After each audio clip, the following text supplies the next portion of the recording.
Masih ingat yang terjadi tanggal 30 September? Darah itu merah jeral, pisau silet dicongkel biji matanya. Mau itu terulang kembali? Tidak.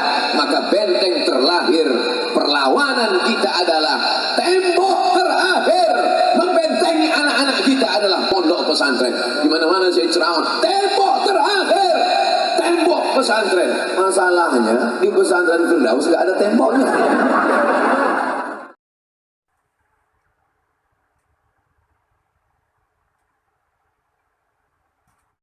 Sa'altumullah, kalau kamu minta kepada Allah, kalau kamu berdoa kepada Allah, kalau kamu mohon kepada Allah, fas'aluhul firdaus, mintalah masuk ke dalam al-firdaus. Dan alhamdulillah, inilah orang yang belum mati sudah masuk firdaus.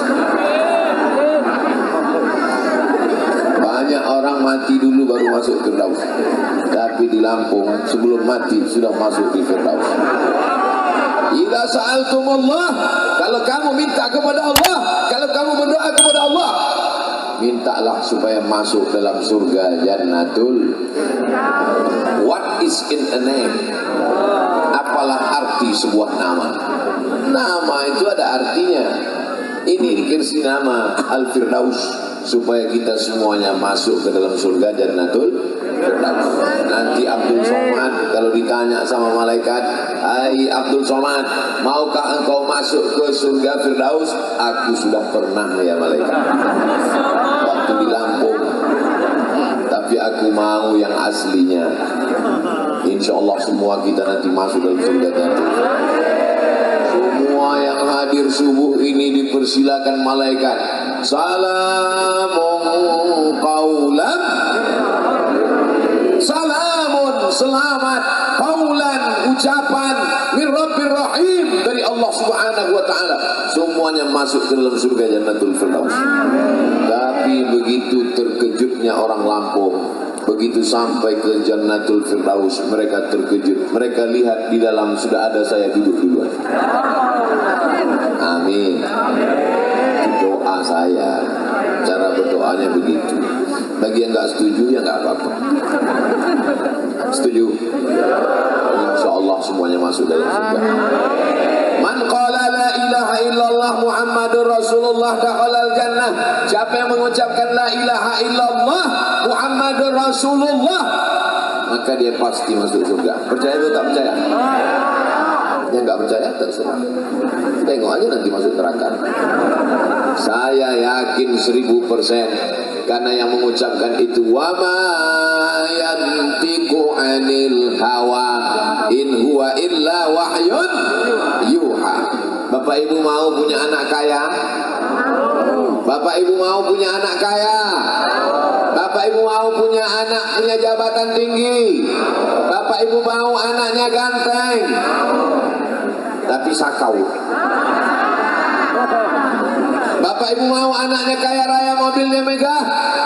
Bapak Ibu mau rumah anaknya mewah, mau mobilnya mahal, tapi kena LGBT? Maka cara menyelamatkan anak kita tidak lain, tidak bukan, benteng terakhir menyelamatkan anak kita adalah dengan masuk pesantren. Daftarkan anak Anda segera ke pesantren Firdaus sebelum tanggal penutupan berikut ini. Sekarang semua orang belajar online, bukunya online, ustadznya online, santrinya online, ujiannya online, bayar uang sekolahnya offline, ceramah online. Tapi sekarang di Al-Firdaus online apa offline?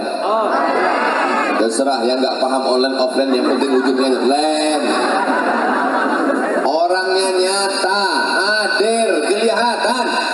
Nih yang pakai baju merah, marun, terserah lah mau marun mau merah, yang penting ganteng-ganteng semua. Wajahnya ganteng, bekas wudu, buah dari sholat tahajud tadi malam. Tahajud tadi malam. Tidak ada santri yang tidak tahajud. Kalau bukan tahajud, bukan santri. Oleh sebab itu mereka ini di sini dididik di pondok pesantren, mereka dididik dari mulai mau tidur sampai bangun tidur. Itulah yang tidak sanggup dilakukan oleh orang tua sekarang. Sanggup bapak ibu mengawal, mengontrol anaknya 24 jam? Sanggup? Mana sanggup? Ibu sibuk, wanita karir, bapak cari nafkah, pergi pagi pulang petang, peras keringat banting tulang, tunggang langgang, lintang bukang. Maka yang bisa mengontrol anak-anak ini dari mulai cara tidurnya miring ke kanan ke arah kiblat, bismika Allahumma ahya wa amut, sampai cara makannya tangan kanan, sampai cara nya tidak boleh menghadap ke kiblat, sampai cara masuk WC-nya kaki kiri duluan, keluar tangan kaki kanan. Maka yang bisa mendidik itu adalah para kiai di pondok pesantren. Kita doakan para kiai panjang umur, sehat badan. Bapak ibu melahirkan anak-anak ini, bapak yang mencari nafkah, ibu yang mengandung 9 bulan 10 hari. Betul? Di Lampung mengandung masih 9 bulan 10 hari. Di tempat lain sekarang sudah franchise, cabang-cabang udah cepat aja, sudah semuanya berproses begitu cepat. Nikah Januari, April lahir. Mereka ini dididik oleh pesantren. Memang yang mengandung ibu, yang menyusukan ibu, tapi yang mendidik adalah para alim ulama kita di pesantren Al-Firdaus. Maka guru-guru ini bukan lawan ibu. Ini banyak orang tua sekarang menganggap guru itu lawan. Kalau menjenguk anak ke sekolah, ke pesantren, dia tanya, mana telingamu yang dijewer guru, biar aku balas telinganya, aku balas jewer juga. Kalau menjenguk anak ditanya, mana kulitmu yang lebam, yang biru, yang dipukul, mau aku balas. Bukan begitu. Kita datang ke kiai, kita jumpai guru mereka, kita cium tangan guru itu. Terima kasih Pak Kiai, terima kasih Tuan Guru, karena engkaulah anakku bebas dari LGBT, karena engkaulah anakku bebas dari narkoba, karena engkaulah anakku selamat dunia akhirat. Karena guru, kita tidak bisa menggaji guru. Ada yang sanggup menggaji guru? Tidak ada. Lalu apa yang kita bayar itu hanya sekedar simbol saja.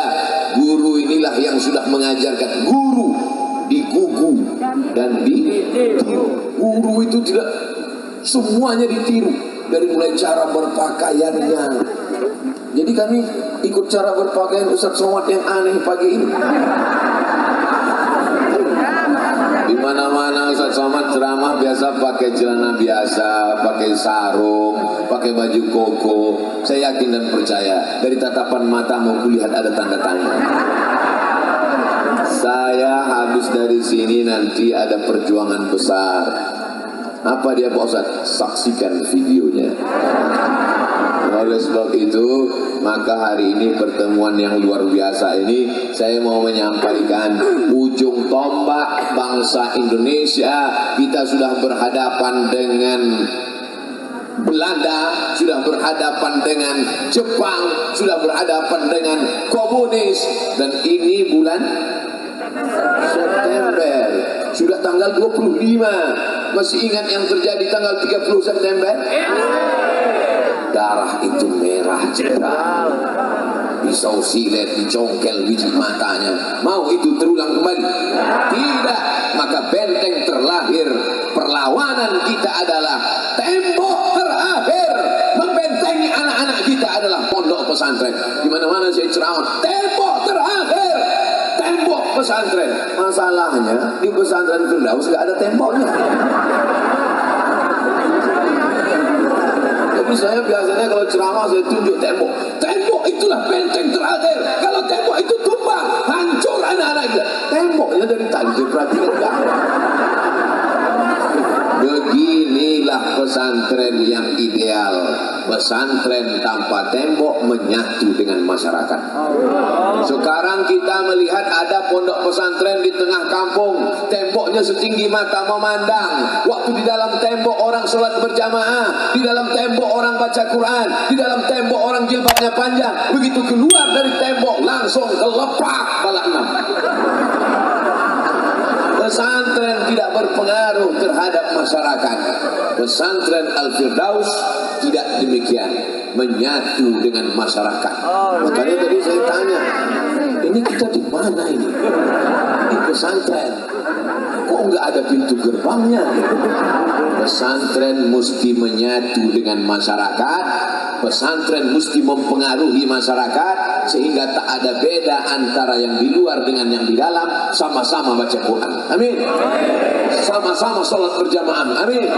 Sama-sama jilbabnya panjang. Amin. Sekarang di dalam pondok pesantren, santrinya, santriwatinya, anak perempuannya pakai jilbab, pakai cadar, yang nampak hanya biji matanya saja. Begitu keluar dari tembok pesantren, yang tertutup malah matanya, yang lain terbuka. Yang saya ceritakan ini fakta atau fiktif? Yang saya sebutkan ini hak apa hoax? Bingung apa hak apa hoax apa? Oleh sebab itu maka pondok pesantren mesti menyatu dengan masyarakat. Jangan terlalu bangga bercerita di pesantren ramainya sholat berjamaah, tapi masyarakat tidak ada yang sholat berjamaah. Oleh sebab itu maka masyarakat keliling ini mendapatkan rahmat dengan adanya pesantren Al-Firdaus. Yang pertama yang ingin saya sampaikan adalah bersyukur kalian anak-anakku, santri-santri, santriwan, santriwati. Ada santriwati? Ada. Karena saya pernah juga ceramah di pondok pesantren. Santriwan, santriwati, bersyukur santriwati, hormati santriwati. Selesai acara pengajian, mohon maaf Pak Ustaz, di sini santri laki-laki semua. Makanya saya trauma, saya tanya dulu di awal. Mereka inilah yang akan menjadi gubernur Lampung. Mereka yang akan menjadi menteri. Mereka yang akan jadi tentara. Mereka yang akan jadi polisi. Mereka yang akan jadi supir angkot. Tidak ada yang mengaminkan satupun. Memang mereka supir angkot, tapi seluruh angkot di Lampung dia yang punya. Tadi nggak ada yang mengaminkan. Ternyata setelah kaya semua setuju. Mereka akan menjadi entrepreneur, usahawan, bisnismen. Anak-anak ini kita tidak tahu bakatnya apa. Maka dari sekarang ada bakatnya kemana-mana, bawa obeng, buka bengkel. Entrepreneur, jangan paksakan. Kalau dia tidak mau sekolah, jangan paksa sekolah. Yang penting taman pesantren, terserah setelah itu. Kau mau S1 nak, iya, kita kirim ke Al-Azhar Kairo Mesir. Amin. Amin. Aku mau ngaji kitab nak, kita kirim ke Darul Mustafa Hadramaut Tarim. Amin. Aku mau S2, S3, kita kirim kemanapun sejauh mata memandang. Dia akan terbang. Di hari petang dia akan pulang membangun Lampung menjadi baldatun thayyibatun. Abdul Somad keliling ke sana kemari, nanti kalau mati gimana? Ya mati aja. Saya tidak akan pernah berduka kalau mati. Kenapa? Nanti kalau Ustaz Somad mati, siapa yang menggantikan? 1 juta anak Lampung akan siap menggantikan Abdul Somad. Nanti setelah mati. Jangan pernah takut siapa yang akan melanjutkan perjuangan ini di masa akan datang. Anak-anak muda yang sehat ini yang akan menggantikan kita semua Bapak Ibu. Kita ini semua akan mati. Diabetes mati. Jantung koroner mati. Kanker otak mati. Covid belum tentu. Kalau banyak minum obat kayu putih, kabarnya obat Covid itu kayu putih. Diambil ke tisu, disedot, nggak juga mempan. Nanti tetap ikut protokol kesehatan. Hand sanitizer, tadi saya cuci tangan duluan. Dulu setiap cuci tangan makan. Sekarang bolak-balik cuci tangan nggak makan. Tetap pakai masker. Lihat ibu-ibu semua pakai masker, bapak-bapak pakai masker. Ustaz Somad kalau nggak pakai masker, kalau saya pakai masker ceramahnya nggak jelas.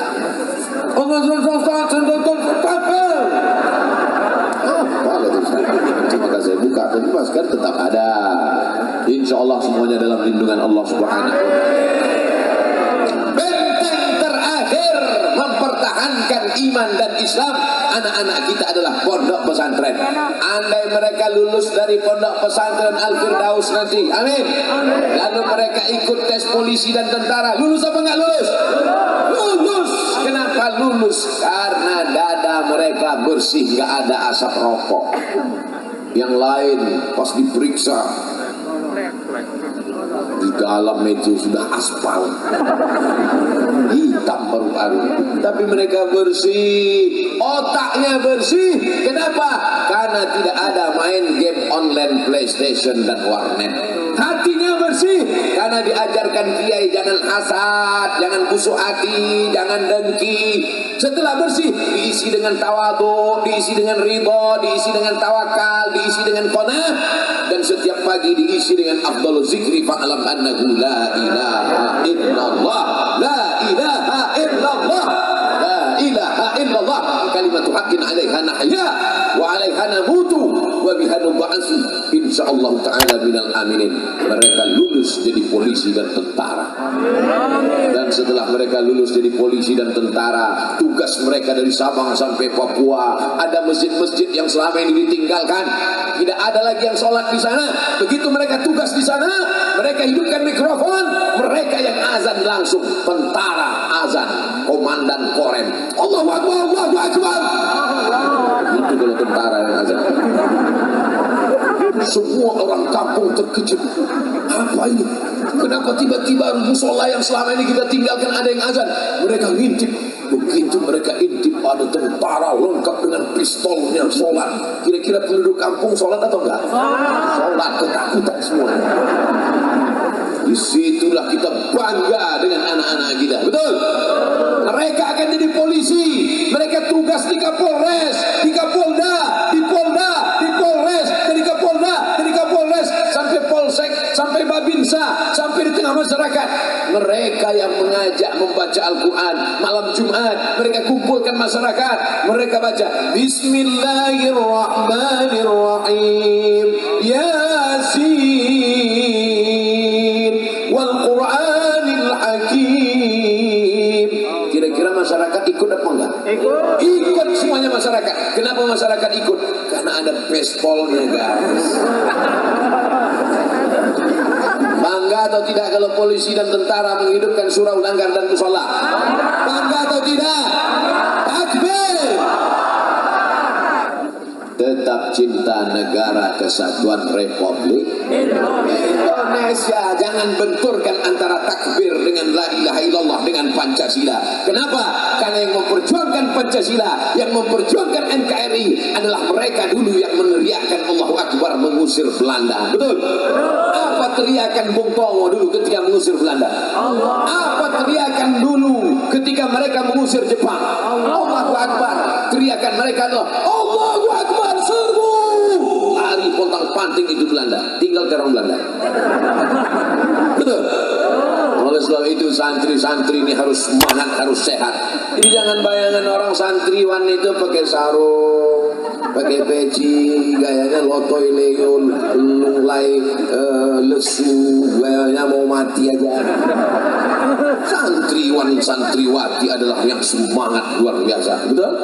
Sehat luar biasa, nahu mantap, sorob mantap, balaghah mantap, ma'ani mantap, mantik mantap, bayatnya apa lagi? Tafsir ulumul Quran, tajwid arul qawafi, ulumul hadis, mustalah hadis, rijalul hadis. Tapi juga dalam kepalanya fisika, kimia, biologi, matematika, bahasa Inggris. Betul? Otak kiri, otak kanannya main. Nggak main otak main. Makanya anak pesantren itu anak yang paling pintar dan paling cerdas, karena dalam kepalanya macam-macam ada pelajaran. Cuman masalahnya orang sekarang kalau anaknya 3, mana yang paling bodoh itu yang dimasukkan ke pesantren. Bukan begitu. Mana anak yang paling pintar, mana anak yang paling jenius, mana anak yang paling cerdas, mana anak yang paling smart, itu yang dikirim ke pesantren. Itu yang akan memperjuangkan agama di masa akan datang. Betul? Kenapa perlu kalau bapak ibu punya anak 3, yang satu isi kepalanya 4 giga, yang satu ada 4 tera, masukkanlah yang 4 tera itu, 1 juta giga di kepalanya. Kenapa? Karena memang anak pesantren perlu space yang besar, karena akan dimasukkan ke kepalanya 30 juz Al-Quran. Amin. Akan dimasukkan ke kepalanya Sahih Bukhari 7.275 hadis. Nanti setelah itu akan masuk dalam kepalanya Musnad Ahmad bin Hanbal 40.000 hadis, sehingga anak-anak ini ketika dipejamkan mata nampaknya Al-Fatihah, Al-Baqarah, Ali Imran, An-Nisa, Al-Maidah. Bukan macam kita, begitu pejam kepala nampak ayam pok. Saudara yang dimuliakan Allah Subhanahu wa taala, siap memasukkan anaknya ke pesantren? Siap berpisah dengan anak-anaknya? Bapak yang bilang siap, ibu belum tentu. Dia yang mengandung 9 bulan 10 hari, mereka yang menyusukan anaknya 2 tahun, berpisah dengan anak itu berat bilang. Berat atau enggak berat, Bu? Berat. Tapi kalau ibu menyerahkan anak ke Al-Firdaus, serahkan dengan kiai. Pak Kiai, ini anakku, tolong didik, ajarkan dia la ilaha illallah, ajarkan dia sunnah Rasulullah, ajarkan dia menjadi pemimpin bangsa. Jangan tinggalkan anak di pesantren dengan urayan air mata. Siap? Siap. Tepuk bahunya. Selamat tinggal anakku, belajar yang betul, kau akan jadi pemimpin bangsa. Ibu akan pulang ke rumah. Itu, ini meninggalkan anakku. Jangan nangis di depan anak. Mak saya dulu waktu meninggalkan saya di pesantren tidak pernah sekalipun dia menangis di depan mata saya. Kau mesti belajar di sini. Kalau kau macam-macam, campakkan kau ke panti asuhan. Kau mesti belajar di sini, kau mesti serius di sini, kau mesti betul di sini, supaya kau jadi orang. Ku tinggalkan kau di sini supaya kau jangan jadi hantu. Dia pun pulang. Kalau mau nangis, udah agak-agak jauh, cari pokok-pokok kayu, nangis lagi itu, peganglah pokok kayu. Siap ibu-ibu? Nanti kita buatkan khusus. Pak Kiai tolong cari pokok kayu satu terus buat di situ tempat nangis. Jangan nangis di pesantren, jangan nangis di pintu pesantren. Dan anak-anakku jangan cengeng.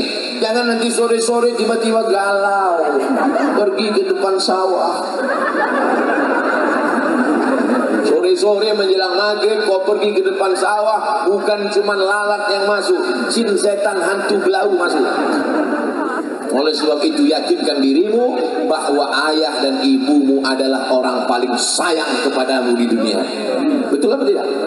Sayang kepada anak bukan dibelikan motor.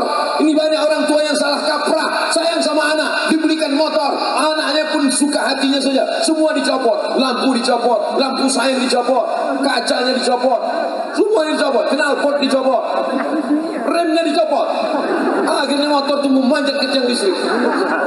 Lewat di musola, semua orang di musola mengutuk semuanya, semua orang di musola mendoakan dia supaya mati semuanya. Wailul maghdubi alaihim waladdallin. Apa kata orang di musola? Mampus. Amin. Mampus itu. Tapi anak-anakku sekalian, kalian belajar di sini. Tapi Pak Ustaz, kami mau masa muda. Nanti kalau kamu di pesantren, nanti kami nggak pandai naik motor. Ustaz Abdul Somad sekarang kemana-mana naik motor terus. Di sini aja nggak dikasih naik motor. Oleh sebab itu makanya tidak ada masa muda yang terlewatkan. Anak-anak pesantren tetap semangat. Masih semangat? Ustaz Somad mulai ceramah tadi 5:30. Sekarang sudah jam 6:05. Waktu kita 25 menit lagi. Dimanapun ceramah tetap 600 ml. Oh, 2 botol lagi. Ada susu lagi. Bapak Ibu yang dimuliakan Allah Subhanahu wa taala, santrinya sudah saya ceramahi, orang tuanya juga sudah saya ceramahi. Sekarang masyarakatnya secara umum, bersyukurlah masyarakat ada pondok pesantren. Kalau pesantren ini kurang beras, siap ngasih beras untuk santri-santrinya? Datang kemari bawakan beras. Kiai gak perlu beras karena Kiai tak makan banyak puasa Senin Kamis. Pak Kiai, ini untuk santri. Beras yang kau makan penuh rice cooker busuk. Betul. Beras yang dimakan itu busuk kan? Ma'akal tafa'afnaita yang kau makan busuk, wa malabista fa'ablaita yang kau pakai lapuk, wa mata soddakta yang kau sedekahkan, itu yang akan kekal abadi. Pondok pesantren kalau kurang kelas datang kemari, temui Pak Kiai, temui guru. Pak Kiai, mana yang kerasnya kurang? Saya mau lihat. Apalagi yang kurang Pak Kiai? Semen berapa sak? Batu bata berapa? Berapa lagi semen? Berapa lagi kosen? Berapa lagi pintu? Mau bantu? Enggak, mau survei aja. Kau bangun rumahmu besar, kamarnya 10, kamar mandinya 20. Kau bangun rumahmu sejauh mata memandang. Ketika kau akan mati, kau tetap akan masuk ke dalam lubang tanah 2 meter kali 1 meter. Tidak sabar tanah itu menjepitmu. Kata tanah, sudah bergoyang-goyang itu tepi kubur itu mau menjepitmu. Begitu kau masuk ke dalam, langsung saja. Begitu cerita sedekah, langsung kotak-kotak sudah siap. Are you ready to rock? Sebarkan kotak-kotak. Jangan sebar ke bapak-bapak, mereka nggak ada punya duit. Semua duit mereka dipegang ibu-ibu. Sebab ibu ini takut mereka kawin lagi. Betul kan, Bu? Betul kata ibu. Sebarkan ke ibu-ibu, sebarkan ke bapak-bapak, sebarkan ke Pak Polisi dan tentara, sebarkan ke sahabat-sahabat kita dari Banser, Ansor, sebarkan kepada semuanya. Jangan tengok duitnya berapa, tapi lihatlah keikhlasannya. Ada yang 100.000 ikhlas, ada yang 2.000 nggak ikhlas. Mana yang bagus? Saudara yang dimuliakan Allah Subhanahu wa taala, kalau ada di dompetmu 1 juta, dengar baik-baik, fokus, masih konsen.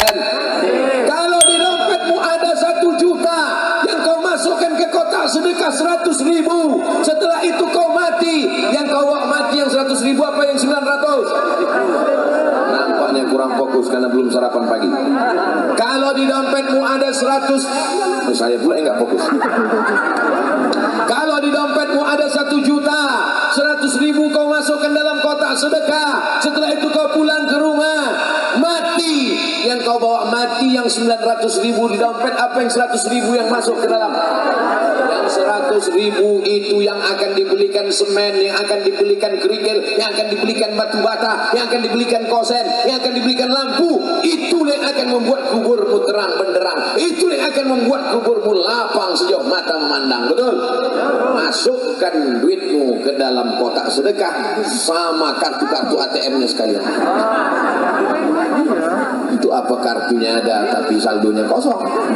Saudara yang dimuliakan Allah Subhanahu wa taala, hari ini kau boleh tertawa jadi orang kaya, hari ini kau boleh ketawa jadi pejabat, tapi sampai masanya kau akan pensiun, sampai masanya kau akan stres, sampai masanya kau akan depresi, sampai masanya kau akan stroke mati badan sebelah, sampai masanya kau akan mati total, dan yang kau bawa hanyalah sedekah-sedekahmu untuk pesantren itu. Betul apa betul?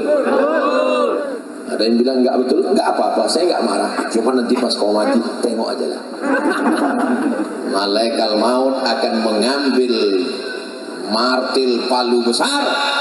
Malaikat mungkar nakir memukulkannya ke kepalamu sekali pukul, masuk jasadmu, badanmu ke dalam bumi lapisan yang ketujuh. Setelah itu diangkat lagi ke atas, dipukulkan lagi, masuk ke lapisan bumi yang ketujuh, naik lagi ke atas. Berapa lama proses itu? Sampai hari kiamat. Makanya tadi sebelum salam kita minta, Allahumma inni a'udzubika min azabi jahannam, amin, wa min azabil qabri. Makanya kita kalau lewat di kubur mengucapkan salam, assalamualaikum ya ahlad diyar minal mu'minin wa inna insyaallah bikum lahiqun yarhamullahu mustaqdimin wal mustakhirin. Nasallallahu lana wa lakumul afiyah. Selamatkan orang yang ada di kubur ini dari azabku, dan di antara yang menyelamatkan azab kubur adalah sedekah. Insyaallah yang memasukkan uang 100.000 ke kotak selamat dari azab kubur. Yang 2.000 ragu saja.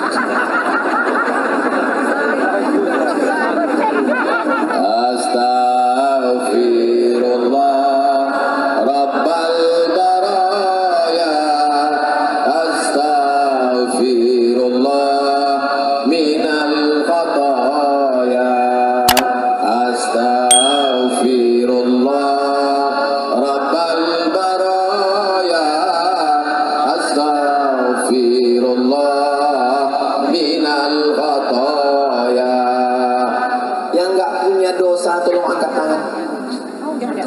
Contohnya dosa itu 3. Yang pertama anis sobi hatta yang talim, anak kecil sampai akil balik.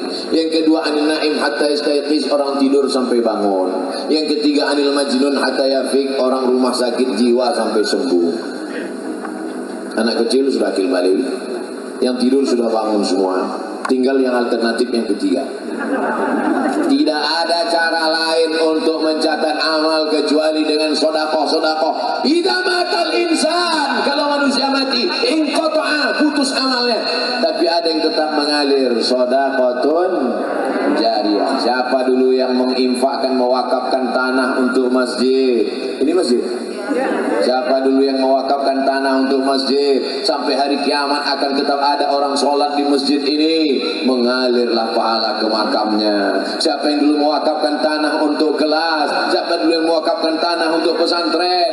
Awalnya tanah itu untuk tanam padi, awalnya tanah itu hanya tanah hutan, tapi ketika diwakafkan, maka dia akan mengalir sampai hari kiamat. Tanah wakaf la yuhabu, tidak boleh dihibahkan, la yurazu, tidak boleh diwariskan, yuba'u, tidak boleh diperjualbelikan. Betul? Itu yang disebar tuh kertas apa itu, Ibu? Infak beras Lampung. Infak beras Lampung. Coba saya bawa kertasnya, tengok apa isi infak beras Lampung. Masya Allah. Mari bahagiakan sahabat yatim dan penghafal Quran. Mau menjadi orang tua asuh, sisihkan 25.000 setiap bulan. Siap ngasih 25.000 tiap bulan? Hanya 25.000, Beb. Bukan banyak. 25.000 tiap bulan ditransfer ke Bank Syariah Mandiri, kodenya 451 7999 665227, gerakan infak beras Lampung. Datang ke kantor, dan sekarang alhamdulillah di Lampung sudah terkumpul tiap bulan 5 ton beras. Banyak apa enggak 5 ton itu? Banyak apa enggak? Tapi saya bulan lalu ke Yogyakarta sudah terkumpul 40 ton. Di Bandung 90 ton. 5 ton masih banyak apa dikit?